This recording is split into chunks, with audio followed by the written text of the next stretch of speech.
Afternoon, gentlemen. Welcome to the continuing series of webinars by the National At-Home Dad Network. Today's webinar is going to be on straw bale gardening with our guest, Chris Routley. We're glad that you're all joining us here. If you're here with us live, feel free to ask questions in the comments section, either on our YouTube page or on our Facebook feed. We would be more than happy to answer those at the end of the webinar. Also, stay tuned afterwards, and we can give you a little bit of information about our next upcoming webinar, which will be taking place on June the 23rd at 7 p.m. Central Time, and that's going to be with Brian the Birth Guy. So without further ado, I'm going to turn this over to Chris Routley, former president of the National At-Home Dad Network and avid straw bale gardener. So Chris, you can take it from here. Thanks, Matt. I'll kind of start a little slow so we have some time to let people kind of get connected who are taking their time. I apologize for my Big Princess Leia headphones, but when we tested this last week and it didn't work, I was trying my Bluetooth ones and they were in and out, so I thought this would be safer, even though they're not quite as fashionable. Anyhow. So I thought that I would start simply by talking about my background with gardening and how I actually got into straw bale gardening itself. So this would go back about 8 years ago when I was living in Pennsylvania. So those of you who don't know me, I have been a stay-at-home dad now for almost 12 years. And at that time we were in Pennsylvania and I had 2 small children, and I really wanted to try to get into some sort of gardening, but we were living in an apartment that just had a little, very tiny patio.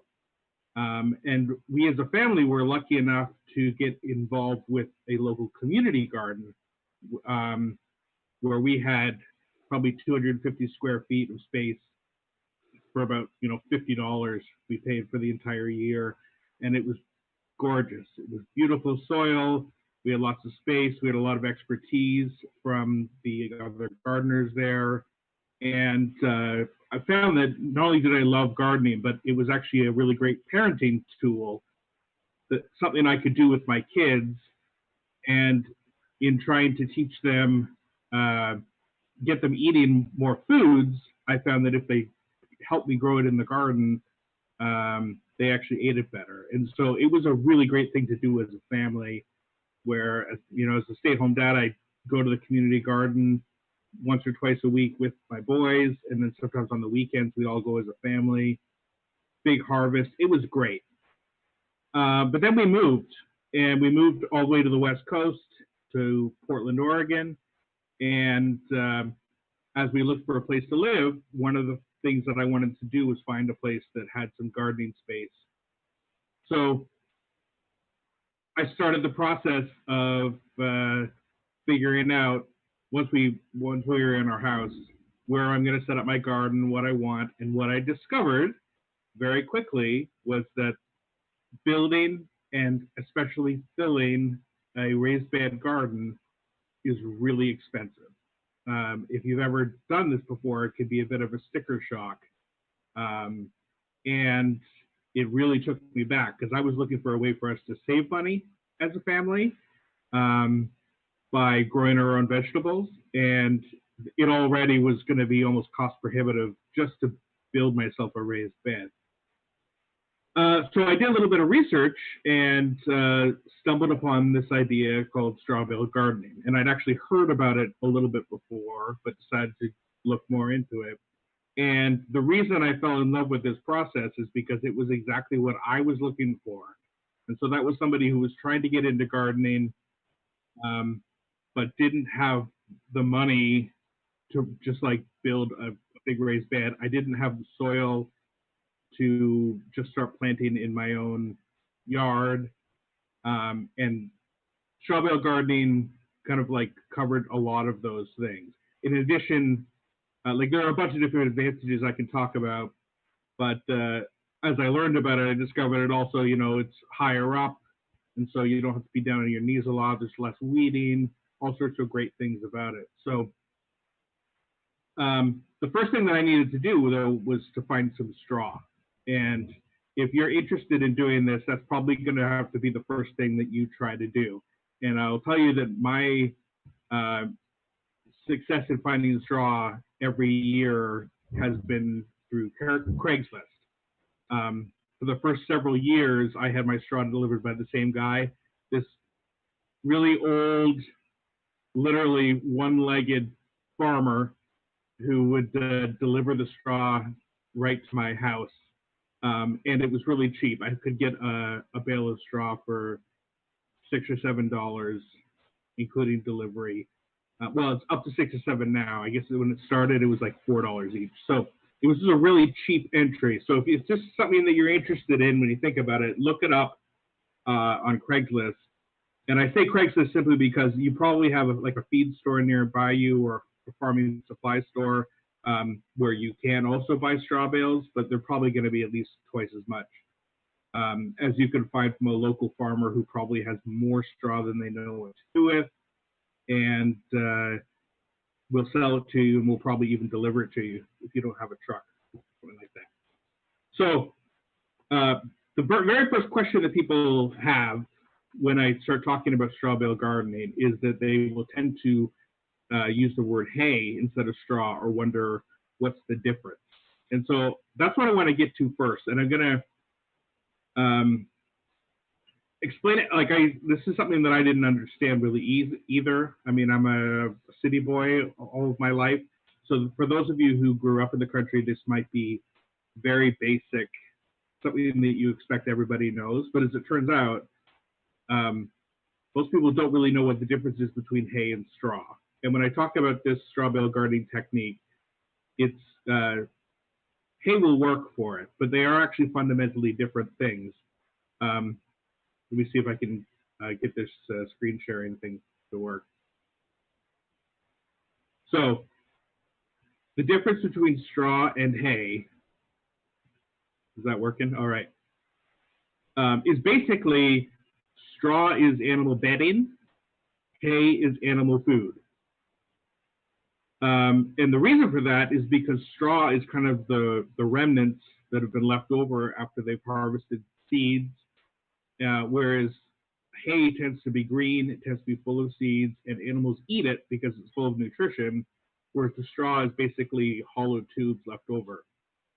If you get your straw bale, it will probably still have some seeds left over in it. But if you tried to do this with a bale of actual hay, you're going to end up just growing a huge pile of wheat or whatever kind of hay it is. So there is a big difference. And so this is the graphic that I made to describe it years ago, that straw tends to be yellow rather than greenish. It's very dry. The tubes are hollow. And if a horse is eating it, it's probably hay.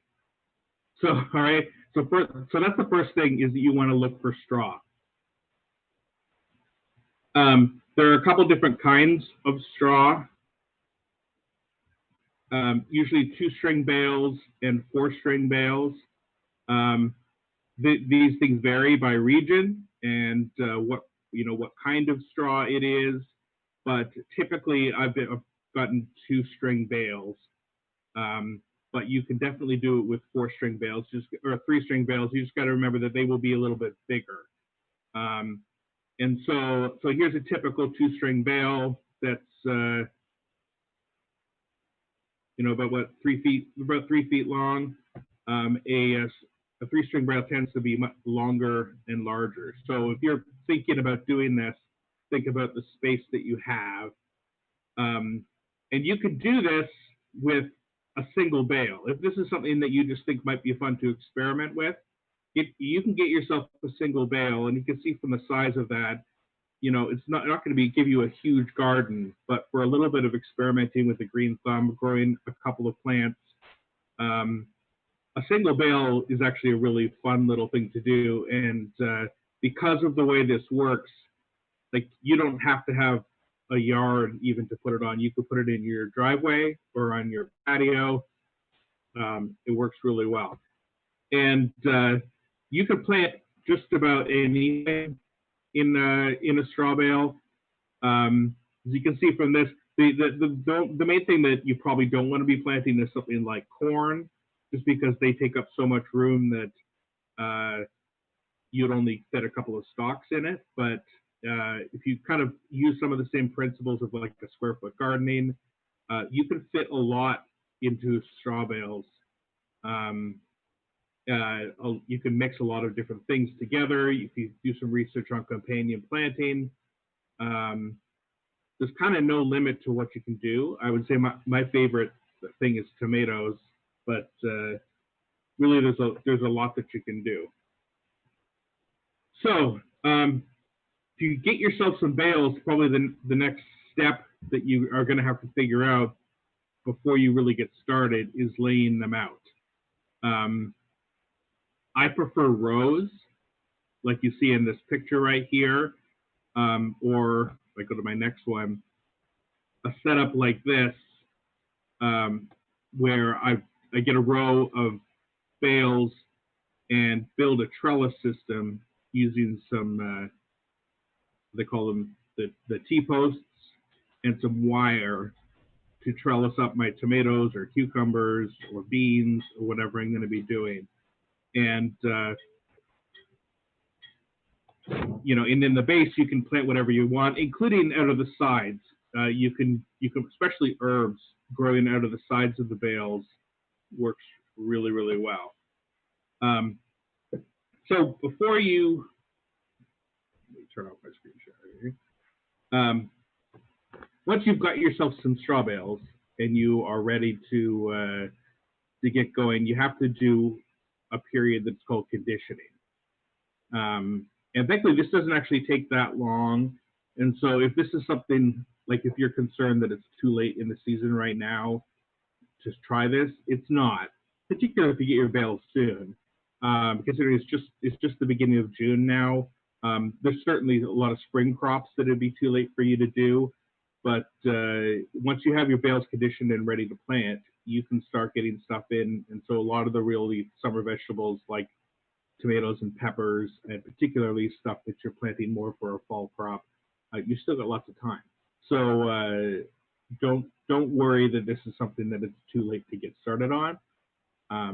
I try to get started pretty early. I order my bales around about April, so that I can get them conditioned and ready to go. And then I usually have bales from the previous summer that I planted as well, and they're ready whenever I want them. So when you're ready to get started, you're going to do a conditioning process. And the idea behind this, and basically the idea behind straw bale gardening period, is that you're going to turn the inside of the straw bale into a really great composted growing medium, where the outside of the bale stays stiff and basically forms, like a raised bed, like the sides of the bed.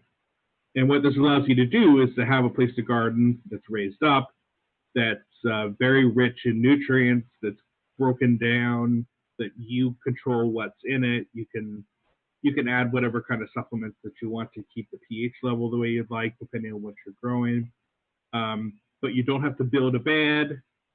You don't have to buy bags and bags of soil to fill. You don't even have to top it with any other kind of compost.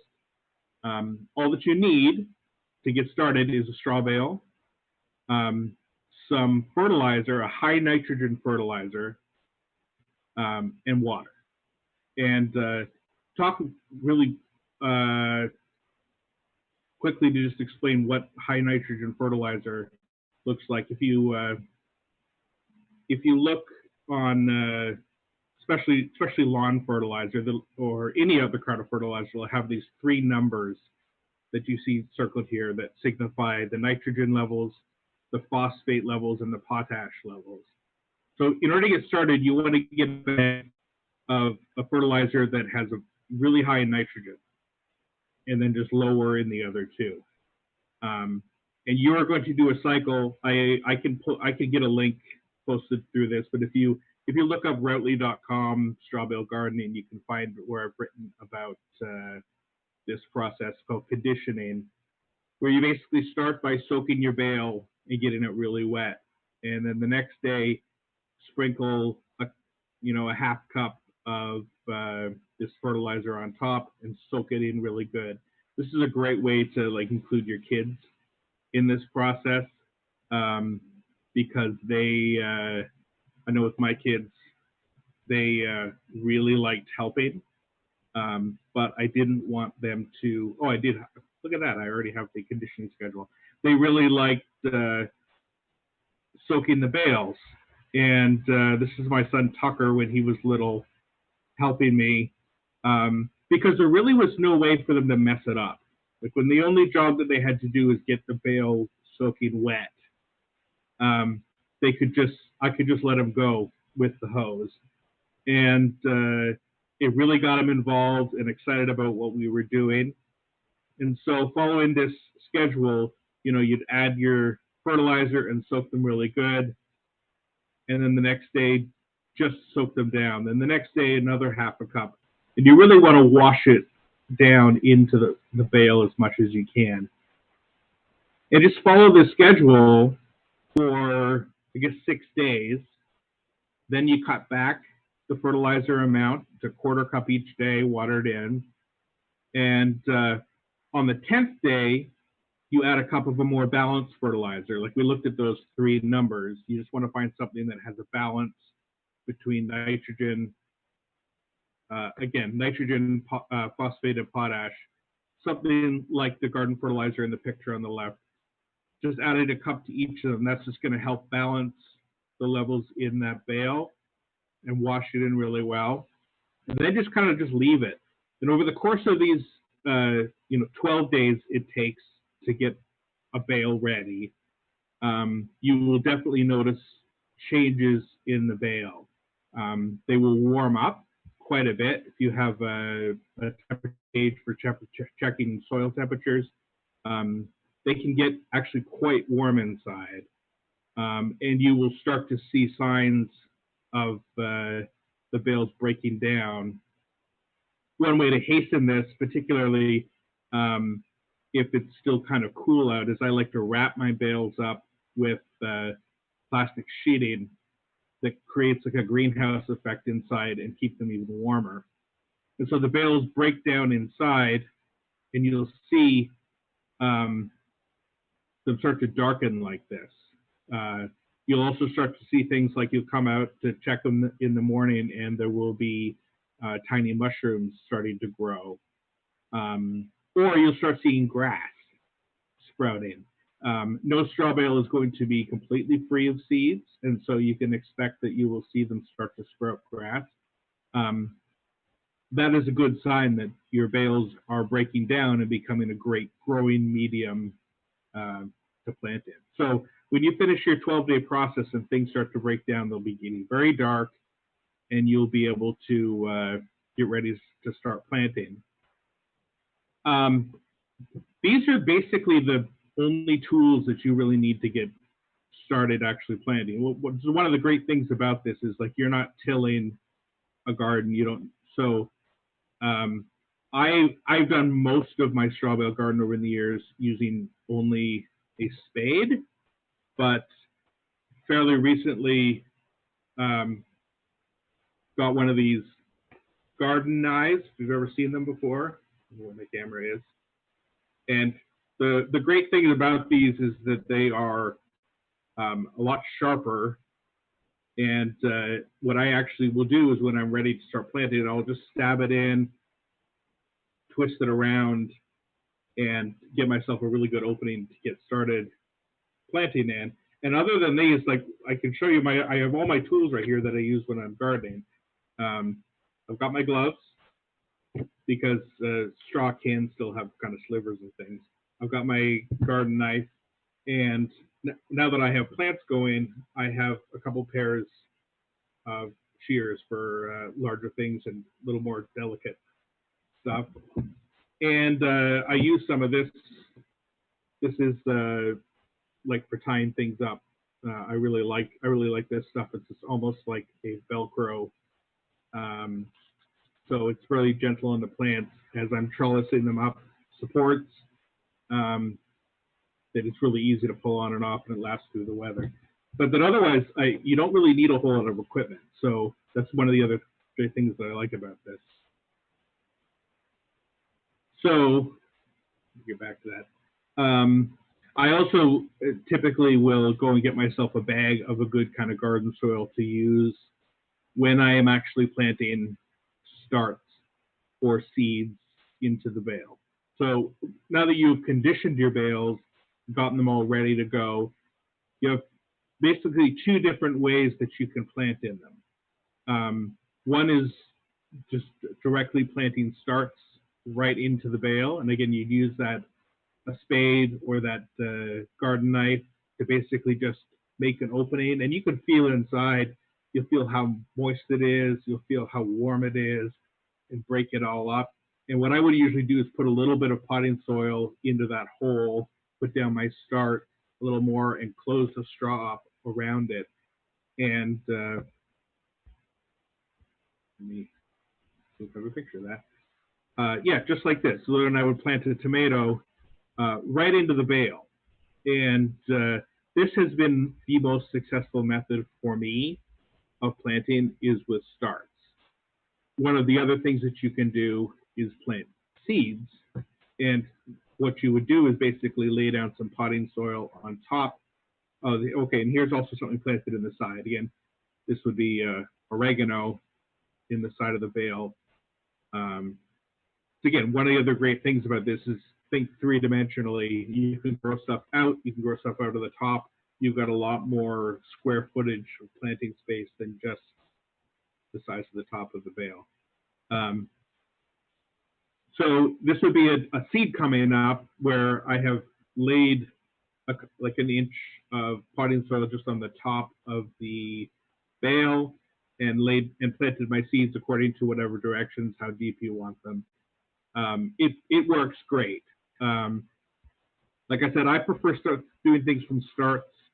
And I think part of that is simply because our home is in a very windy location, and I discovered that sometimes the wind blows seeds away, and it doesn't do that with starts.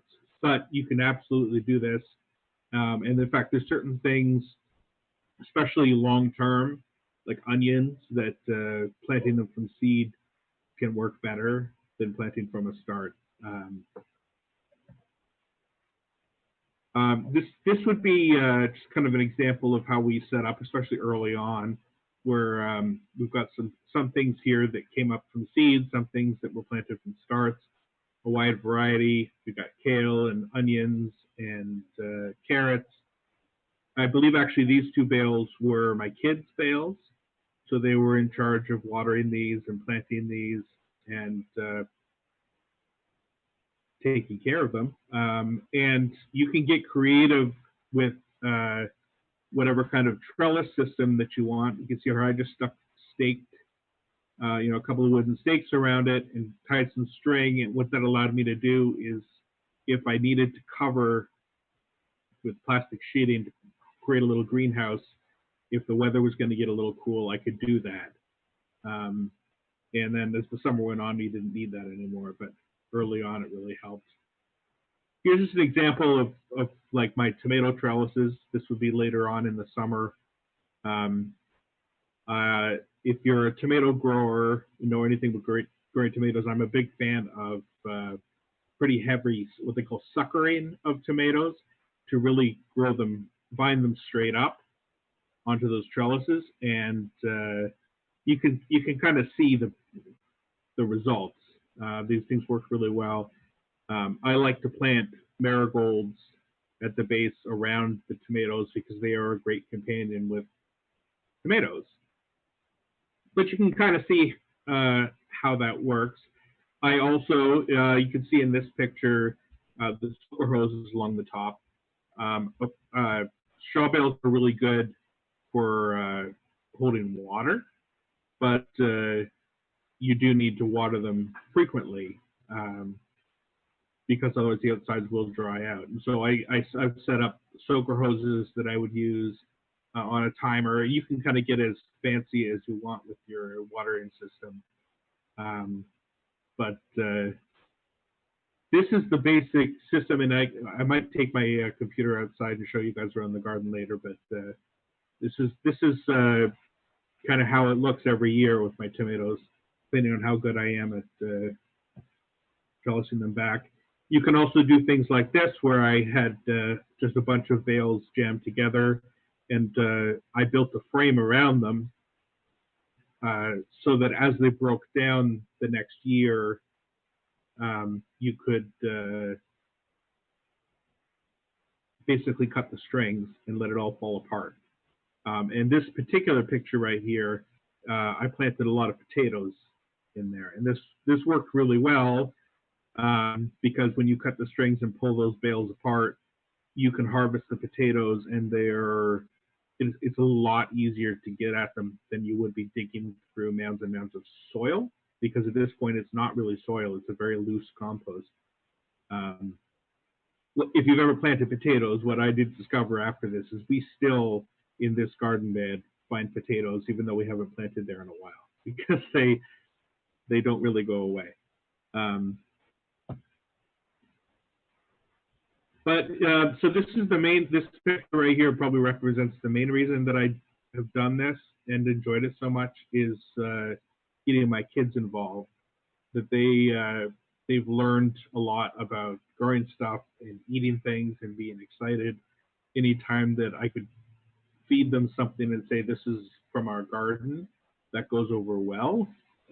Obviously, over time, their tastes change and evolve, but I like to think I have pretty adventurous eaters because they have helped me out with this. So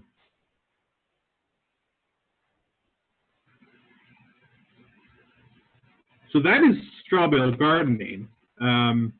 There's a lot more that you can take it as far as that you would like. Thinking about like laying out your garden, like I said, you could start with one.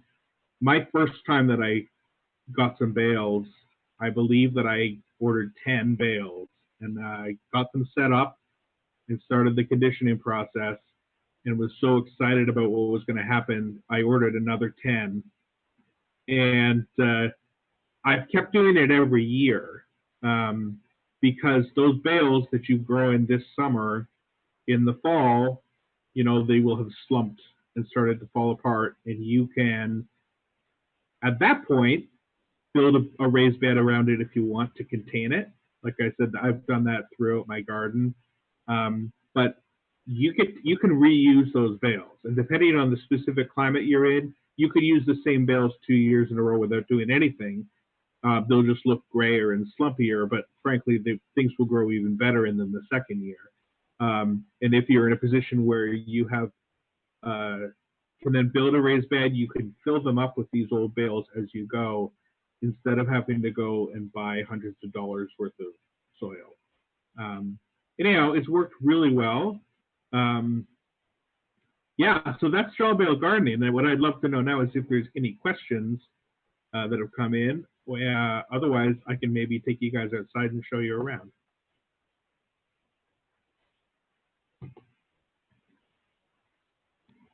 Forgot to unmute myself. Matt, you're muted. The first question that I got was on our YouTube page, and that was from Brock Lush, and it was actually my first question as well. Yeah. Are there any particular crops, so to speak, that would grow better in hay bales than otherwise? Straw bale. Sorry, straw bale. So, not in my experience. I mean, like I am not a master gardener by any chance. There are definitely things that I have tried to grow and have not had much success with. And I would say that's particularly broccoli and cauliflower.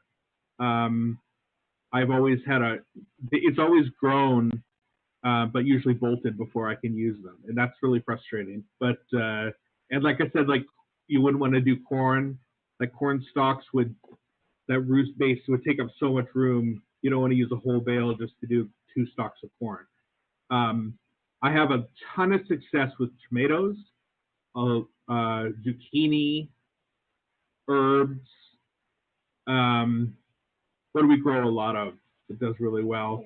Yeah. Kale does really well. Strawberries do really well as well, but because strawberries are something that do better year after year, you might want a more permanent kind of placement for them. But interesting story because as our bales broke down, and I filled a big garden bed in our front yard with the old bales, and then I planted strawberries in them so that I didn't have to worry about moving them every year. And this past spring, when I was going to get the garden ready, I discovered somebody had come and stolen all of my strawberry plants. So, that maybe that's just in Portland. People come and raid your garden. But that's terrible.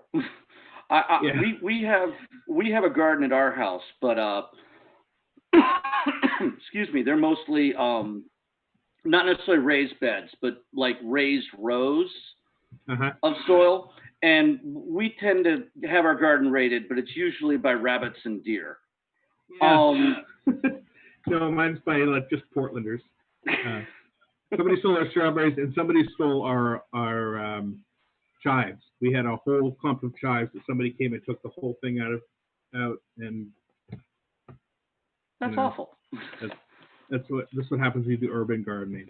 Well, hopefully it was someone who needed it more than you did, and it went to a good cause. One question that I have is you mentioned companion plants, and that's kind of a new concept to me. In ours, we generally plant just, like tomato plant, little space, tomato plant, little space. Are there other companion like pairings? And if there are, where would be a good place to find information about that? So I mean, if you Google it, like anything, you'll probably find more accurate information than I would do off the top of my head. But companion planting is actually really, especially if you don't have a lot of space, is that you want to maximize your space and have plants that do well together and they actually benefit one another. Like the example I gave was I plant tomatoes and marigolds. First of all, they look really nice all together, but the marigolds specifically repel pests that like to eat tomatoes. And they do the same for some other things. There are other companion plants that grow together because they literally make one another taste better. And there are others where, like, for instance, one plant uses a lot of nitrogen, whereas the other one uses a lot of potassium.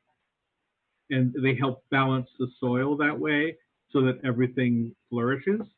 And so, and then there are other ones where, looking up companion planting also can basically warn you against putting things together that don't get along, where there are certain things that if you plant them with other things, they can actually, again, like imbalance the soil and the pH levels, or they can attract pests that you don't want. So, like fennel. Take fennel, for instance. If you like fennel, it doesn't really like being around other things. It tends to not be good to grow in other things. Native Americans often grew this triad where they would grow their corn and their beans and squash together because they were great companions. Also, the corn stalk would work as a trellis for the beans and the squash. There's a lot of research into what goes good together and why, and I would really recommend looking it up, particularly if it's something that you really like and you want to get a really great harvest. See what grows well with it. Basil is another one. Basil grows really well with tomatoes and with peppers. And I really like tomatoes and basil and peppers, and so I'm happy to have lots of it. There are some other things like beets and radishes that we don't tend to eat a lot of those, but they make great companions and really balance the soil. So you might grow them just as a companion rather than because you want a really big, radish harvest. But you might also discover, like we grew beets and discovered that I actually really like beets. We don't eat a ton of them, but I like them a lot. Or like a fresh radish out of the garden can taste very different than the radishes that I usually had, which were like something that came on my salad and I didn't ask for it, you know. So I know that we discovered that when my daughter was about 3, that she really enjoys beets. And for anybody who feeds beets to small children, don't panic when you change a diaper later. yeah, It's just beets. yeah. One other question I have is I noticed that like when you pulled up the fertilizer information and it was talking about the nitrogen and the potash and the potassium, are there organic or I guess for lack of a better term, I understand that nitrogen levels and potassium levels, these are natural things that happen in the soil, but when I purchase a high nitrogen fertilizer, is that a chemical that I'm introducing in there, or is there a natural organic form of that for the families who are focused on that? Yeah, there absolutely are. And this is something you would want to talk to people at your local garden center to find the best thing. But you could totally do this organically, you know, using like blood meal and all these different kinds of things. You probably won't find a fertilizer with that high of a nitrogen, but you can still find something that is high in nitrogen and it will absolutely work. Okay. And I've done that before. You can do this completely organically if you'd like. I have found the easiest thing to find and the cheapest is just a big bag of like Scott's Lawn. Just make sure there's no weed killer in it. And that basically gets my bales started. And and you know, I because I do so many bales at once, I need a big bag of the stuff. Particularly if you're just experimenting with this with 1 or 2 bales, go and find whatever kind of organic fertilizer that you like. Okay. The other question is, can you replant in the same season? Like, for instance, I noticed that you were growing carrots in one of yours. Yeah. Obviously, when you pull up that carrot, you now have an empty spot. Yeah. Would you be able to replant something for later in the season, like a winter squash or something like that? Absolutely. Yeah.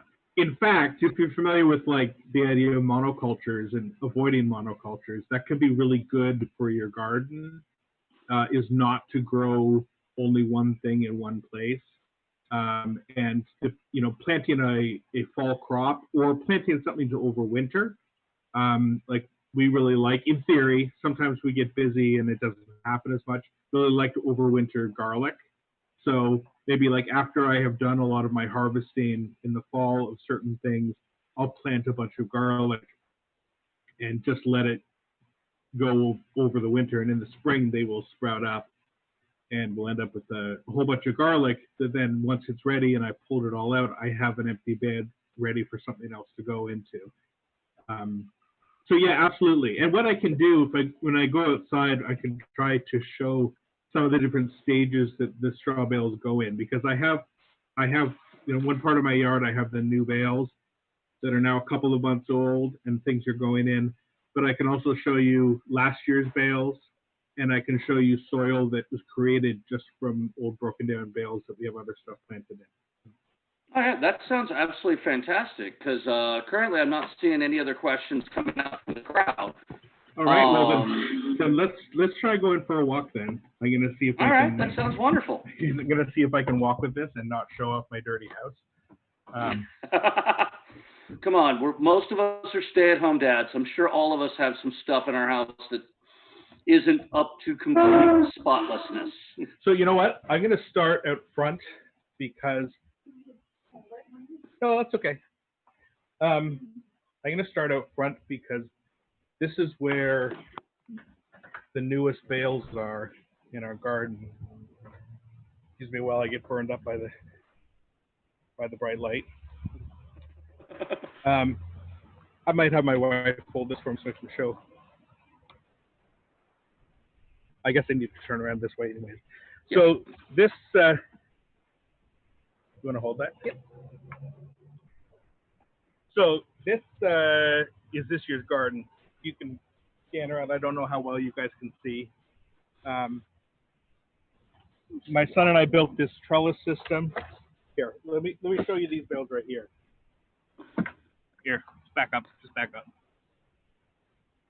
So This is a couple different kinds of squash that I have in here, but these are the bales that a couple months ago I started to condition, and you can see like this is zucchini and some pumpkin and a whole bunch of stuff, but like I can pull it apart, and it's very much broken down and brown and turning into really good compost in there.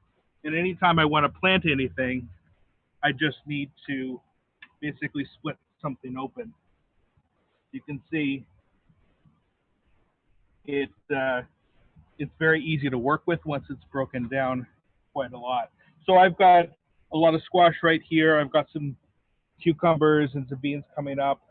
We've got some pepper plants and lettuce coming up over there. We're still really early in the season, but these are basically the new bales that I'm that I just got ready, like in this past couple of weeks. Now I'll. So you can also show him the planting down there. Well, like actually, I'll walk around right here.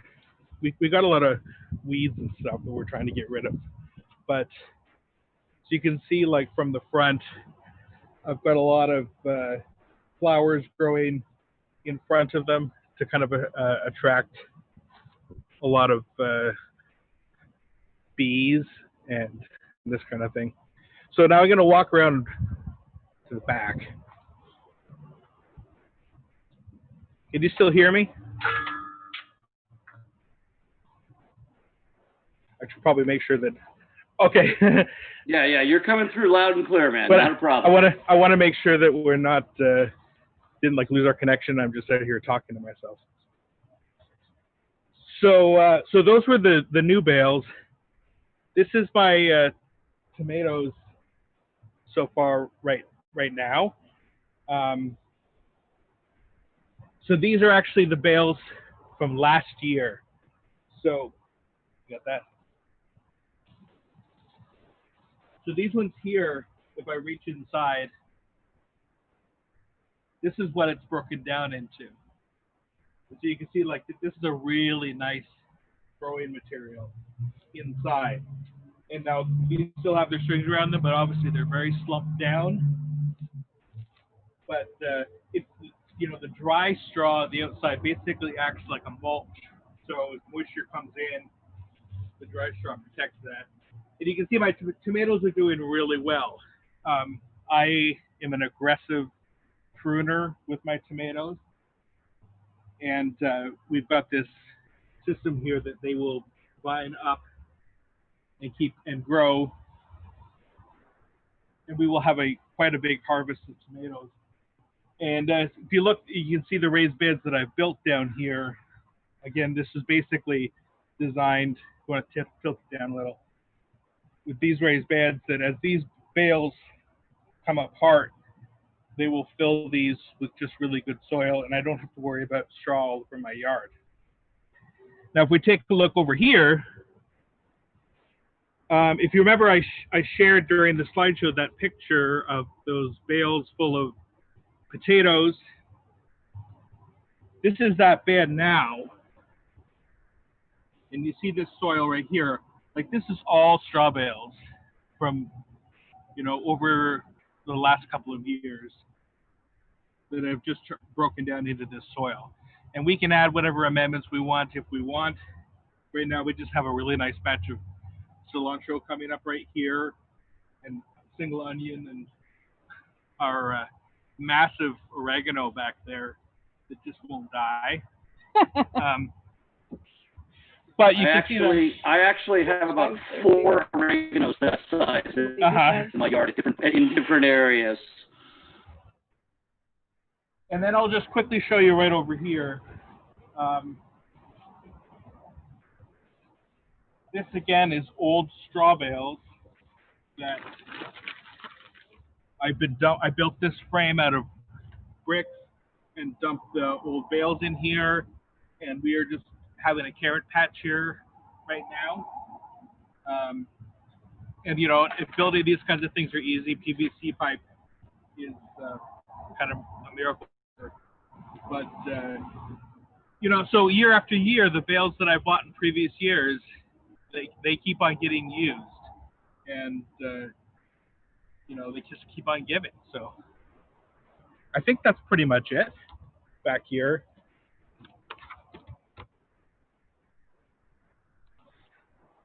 Well, Chris, I honestly can't thank you enough, man. I mean, this is fantastic. This looks to be a whole lot less work than I've been putting in on my garden.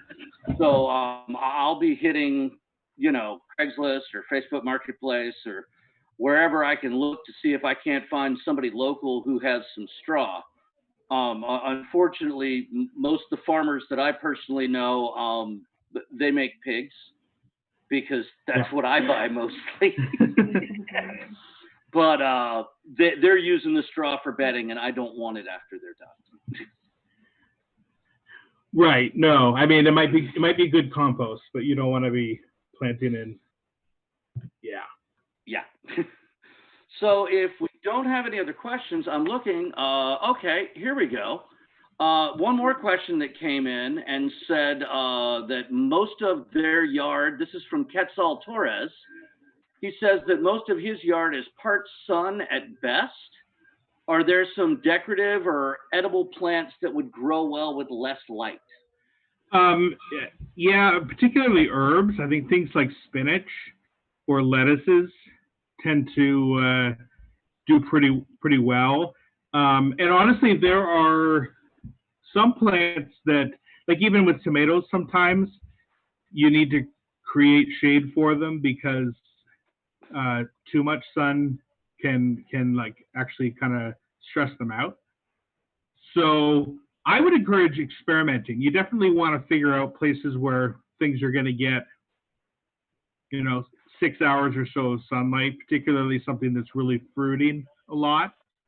But a lot of greens, probably like kale, spinach, chard, those kinds of things, they're not going to need a ton of sun in order to grow really well. That's good to know. What about some of the root vegetables, things like carrots or turnips or parsnips or anything like that? Would those be more of a direct sun, or would those also work in limited sun? My tendency is to think that they would need a little bit more sun.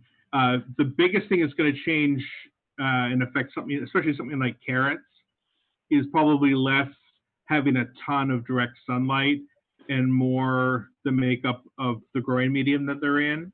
Like I know that carrots can really end up really mangled and weird looking if the soil isn't kind of loose enough or deep enough, or if like something like carrots, like you have to watch out for the nitrogen level of your soil, because if there's a lot of nitrogen, your carrots will end up with big, really beautiful green tops, but the actual carrot itself won't get very big. So like there's things like that that are probably more important than a really sunny spot. But there are certain things, I mean, I think I always find that peppers do a lot better if they've gotten a lot of sun. The kind of things that would grow in a warmer, sunnier climate are probably going to do better in a warmer, sunnier place. Fair enough. And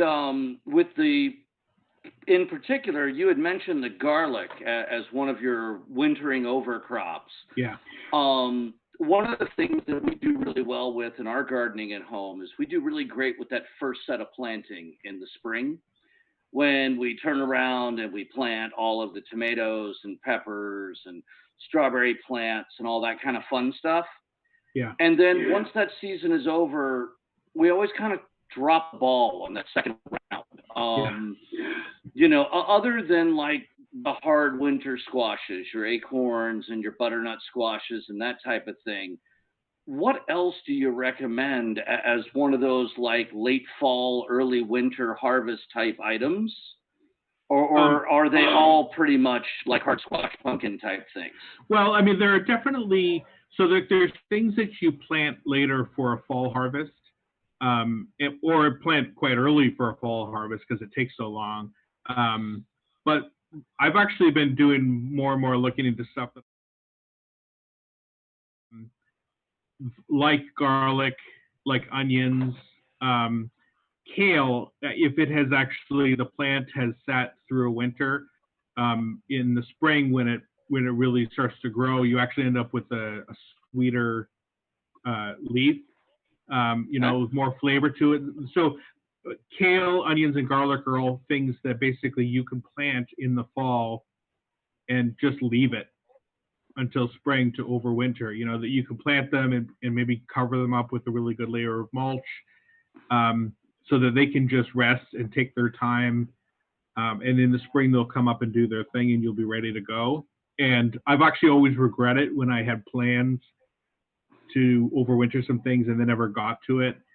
And then I missed out on that spring harvest of some of those things. Because sometimes you want to do spring harvest, but, by the time you get things planted, spring is kind of past, Like now. Right. Right.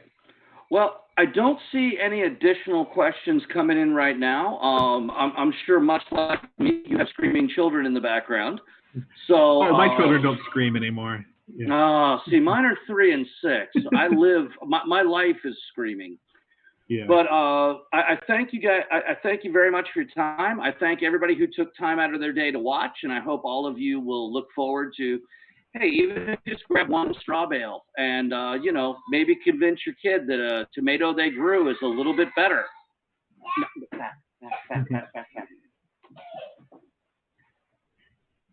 Yes, I agree. Yeah, and if anyone has any questions that they think of later, I will try to post some answers on here. And again, if you see my name, Chris Routley, on my blog, I don't really use it much anymore, but on Routley.com, I have written about this as well. So if you want to find out what was that conditioning process again, I can post a link on there so that you can find it, figure out whether or not you want to give it a try, or if there's specific questions that you have. I will tell you, most of what I know about this has been trial and error, figuring out what works for me, and including how big of a garden I want to do, and irrigation systems and trellising systems. There's lots of different things you can. If you get into this, it's become my big hobby, particularly during the coronavirus, being home. Every day I get up in the morning and I go out and do my rounds around my garden, and I've been able to set up this nice irrigation system and stuff, and it's all working really well, and it provides food for my family. Not a whole lot quite yet this season, but it will. Absolutely. Yeah. And again, hopefully some of your trial and error will save some of our guys and any of the other people out there that are watching some trial and error on their part. For sure. Well, again, I want to thank Chris Routley for coming to join us today. I do want to point out to everybody out there watching, our next webinar is scheduled for June the 23rd. It's going to be taking place at 7 p.m. Central Time, which is going to be a little different than normal, a little bit later in the evening. But we're going to have Brian, the birth guy, on. He is a certified doula, a birth specialist, a lactation specialist. He's got kids of his own. He's out there to answer questions that you may have about raising kids at different ages and different points. And hopefully we'll all tune in and be able to get some of those questions answered. So on behalf of the National At-Home Dad Network, I just want to wish everybody a great weekend. I hope you enjoy yourselves and maybe go out and get yourself a bale of straw and see what you can make. Everybody, have a great time. Bye. Goodbye, all. Take care.